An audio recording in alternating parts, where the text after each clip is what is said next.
So I want to talk about kind of Etsy bans and stuff like that. That's quite a big topic now, just in general. So like, what are your kind of opinions on that? And what are your opinions more on kind of everyone's mentality around that? So bans, so I've been quite, I don't know if it's fortunate or smart. We'll go with a bit of both. So I've had one ban in a year and I knew it was getting banned. I basically ran up a store really quickly doing some questionable products. It was banned in 9 days, $2,500 gone, lost money. But that's when I realized I had a mindset shift as well, because to lose the money, because I'd fulfilled orders. And people are scared of that. And I understand why they're scared of that, because they think, shit, I don't have the money for this. You know, there are people who join and they don't have the money to fulfill their first order. Like, I mean, my feedback there is think before you start. But as far as bans, people get nervous about them, but they misinterpret what more stores means, and they misinterpret what resilience means. So they'll make a store and it will get banned. Like, oh, that's frustrating. And then they'll make two and then they might get banned. Oh, that's frustrating. They don't understand that it's simple mathematics, right? Set yourself a target. How many stores do you want to have? What percentage of them are getting banned?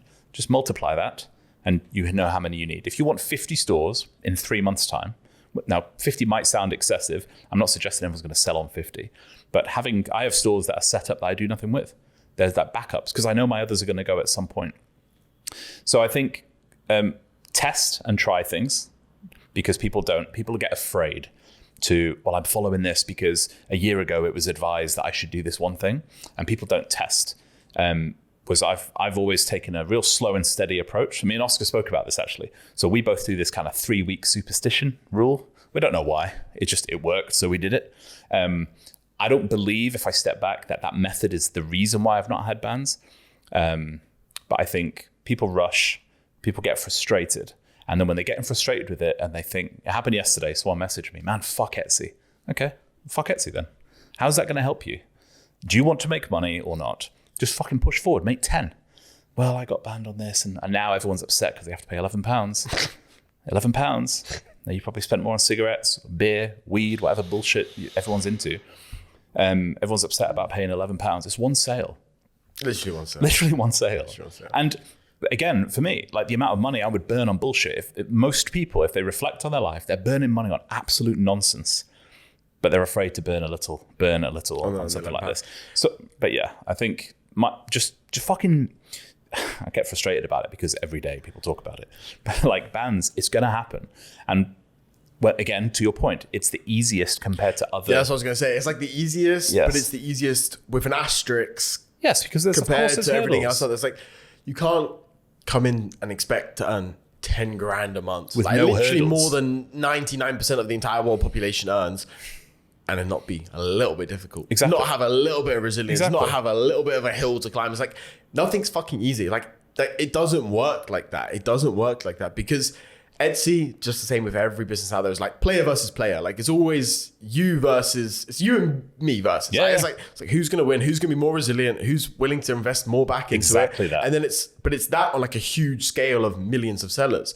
So you've just got to be more resilient than some 40-year-old mum or some 20-year-old. You have to use a different age bracket for this example, Craig. For some 75-year-old. 75-year-old mum. Exactly. It's like you've got to be more resilient than them, and you've got to be. But like it's still easy in the grand scheme of things because you're against that competition rather than against 22-year-old dude that is reinvesting everything and not sleeping like on Shopify dropshipping. So it's like. People have no resilience, people have no dedication, people have no real want for it. Also the ability to just make a decision. So like I said something to the guys the other day about problem solving. And like when you're presented with things, like just step back from any situation and just think logically, if you're a customer, what would you want? Or if you have a problem in front of you, how would you solve it? Because they go through life solving problems, but then people start something online business and it's like their brain stops. So I can't, what should I do? What do you think you should do? And sometimes people get annoyed with me, I think, because they're like, what do you think the answer should be? And they're like, just fucking tell me the answer. It was like, there's no benefit to me telling you the answer because I had to work out the answer. David had to work out the answer. Lloyd, Glenn, Stuart, so we can go through all the kind of OGs almost of EK. Everyone had to work shit out. You had to work shit out. This is what people don't appreciate. we're all sat there taking your guidance around, okay, this is how I can't remember how many bans you've had in the past, but some crazy number, but you found a way that worked through testing and through failing. But people want to skip the testing and skip the failing. So the way I open stores now isn't necessarily the exact way that you told me that you would recommend opening stores. I found a way that worked for me, so I do it. And I think people just need to have confidence. Like, what's the worst that's going to happen? The way you're doing it now is getting you banned. So try it another fucking way. But yeah, I think from a band's point of view, just don't be phased, man. Like, I did it. I got banned. I lost money. I made more. I made more money within 3 weeks. I took the same products that I got banned on and just threw them on another store that I already had. Yeah. And I made more money in those than I did from the loss that I lost on the ban anyway. That's the thing. It's like, yeah, everyone wants everything to be handed to them. Yes. It just doesn't work like that. And you're never actually going to really have the longevity there. That's why, like, some people like scam people by selling them Etsy stores. It's like that never ever works. Shit. Also, like Amazon FBA automation, it never ever works, and it's complete and utter scam. And I think we spoke about this before, didn't we, in the car? Yeah. And it's like, I know friends that have sold their Shopify dropshipping stores, which are kind of like branding stores. They've sold them to people that are like, whatever. They've previously seen success. They've invested a few $100,000 into this store. They come in expecting it all to be super, super easy. It's already set up. It's been running for 5 years. Yeah. It's done 10 million in revenue. Should be super, super easy to just keep going. But then they fuck it up in the matter of like 6 months. Yeah.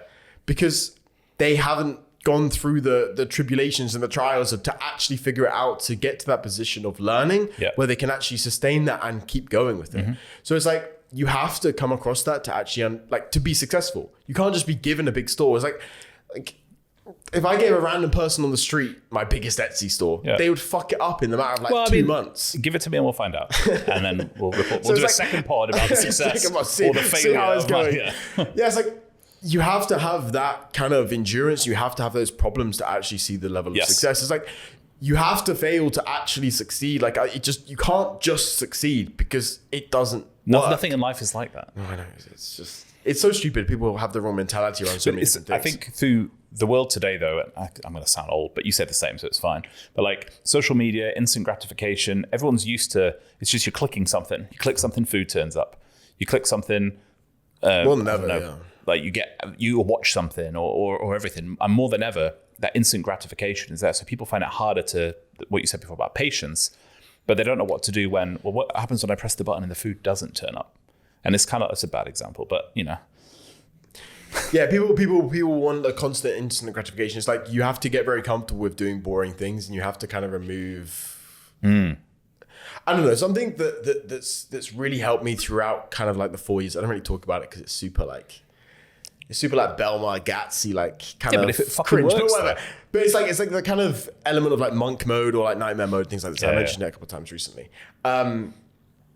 And it's like, that's kind of removes all the instant gratification distractions. It's like removes everything that's easy, and it removes everything that gives you pleasure that is very easy to obtain. Yes. And everything that gives you pleasure that isn't going towards your overall goal of improving your business. Yeah. So it's like chatting with your friends for 3 hours. Like, okay, that's fun, but it's not moving anything. It's not moving anything forward. And then that's easy fun. Whereas like your business is hard, but it's still fun, but it's very hard to get to that same level of happiness. Like, you're 80% happy. It's like retraining your brain. Retraining your brain and resetting your perspective around perspective around happiness to going towards the larger goal rather than chatting with your friends or scrolling on TikTok, which is like empty happiness, which it's fleeting. Yeah. You're happy in the moment and then you're not happy long term. So it's like, you've got to reset your brain. And I think that would massively change 100%. It's like, I'll bring it up again just because there's certain clips that resonate with me. So that, again, just to go back to a tape point, he talked about that with Aiden Ross about the whole, why does it need to be quick? Why does it need to be easy? Yeah. Why can't it be difficult? Why can't you suffer?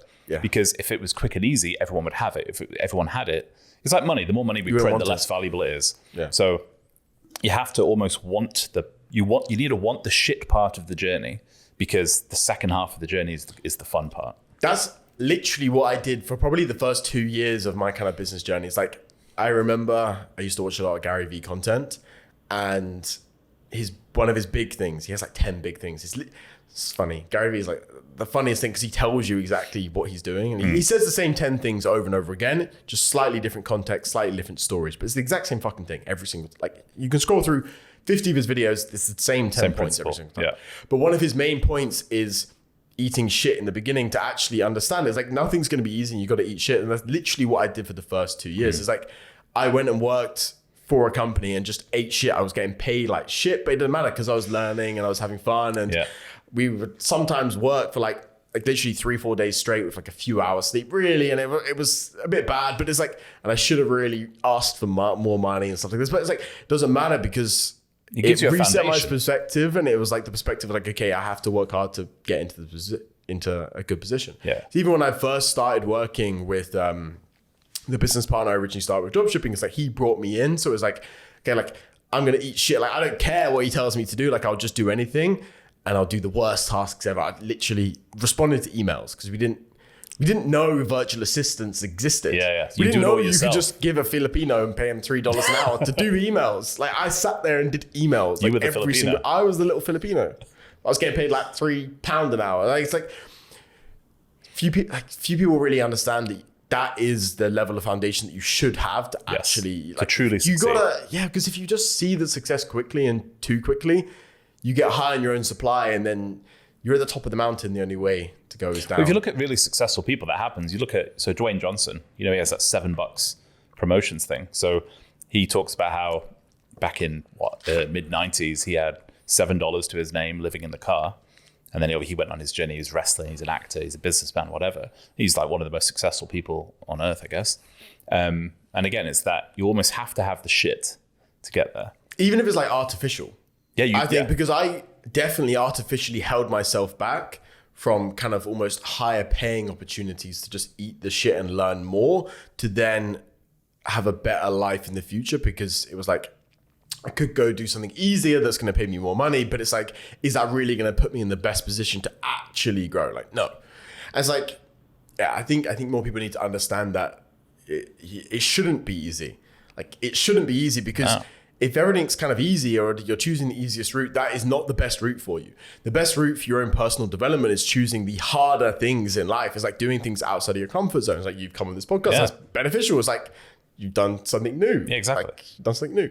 And it's like, people always want the easy route and it just never leads to long-term success. It might lead to like quick, instant gratification, short-term cash, but it never leads to long-term success. You have to push yourself out and feel uncomfortable. You have to feel sometimes disappointed in yourself or in your own progress and all of that.